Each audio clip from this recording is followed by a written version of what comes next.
এয়া ৰেডি হৈ গৈছে মুঠিয়া। মই এনেকৈ পিঠাগুড়ি অলপ এনেকৈ মুঠি লৈছোঁ। তাৰপিছত এইফালে পানী উতলি আছে, এইফালে পানী পূৰা উতলি আছে। বস্তু এটা বনাবলৈ লৈছোঁ। কি বস্তু বাৰু ধৰিব পাৰিছেনে? ঠিকেই ভাবিছে আপোনালোকে, মুঠিয়া পিঠা বনাবলৈ লৈছোঁ। এনেকৈ লাডুখিনি সানি লৈছোঁ। সানি লৈ পেলানি অকণমান অকণমান লৈ এনেকৈ মুঠি মাৰি দি এনেকৈ এইটো মুঠিয়া পিঠা। তাৰপৰা ইয়াত এনেকৈ লাহেকৈ মুঠিয়া পিঠা বুলি কয় চাগে এইকাৰণে, এনেকৈ মুঠি মাৰি দিয়াৰ কাৰণে যোনটো মুঠি মানে চিন বহি যায়, সেইকাৰণেই এই পিঠাটোৰ নাম মুঠিয়া পিঠা।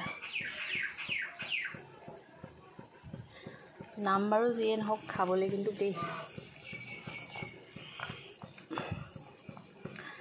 আৰু অসমীয়া সমাজৰ, আমাৰ অসমীয়াৰ যিহেতু এইটো এটা পাৰম্পৰিক বস্তু নিচিনা, পাৰম্পৰিক পিঠা নিচিনা, গতিকে এইটো ভালটো হ'বই আৰু।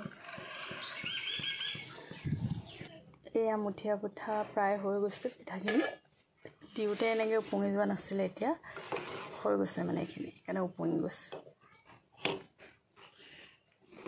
এয়া দেখিছেনে বাৰু ভালকৈ?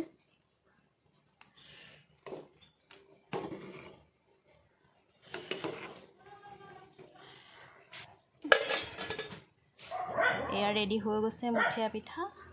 এতিয়া সুদাকৈ এনেকৈ চাহৰ লগত, লাল চাহৰ লগত খাম আৰু।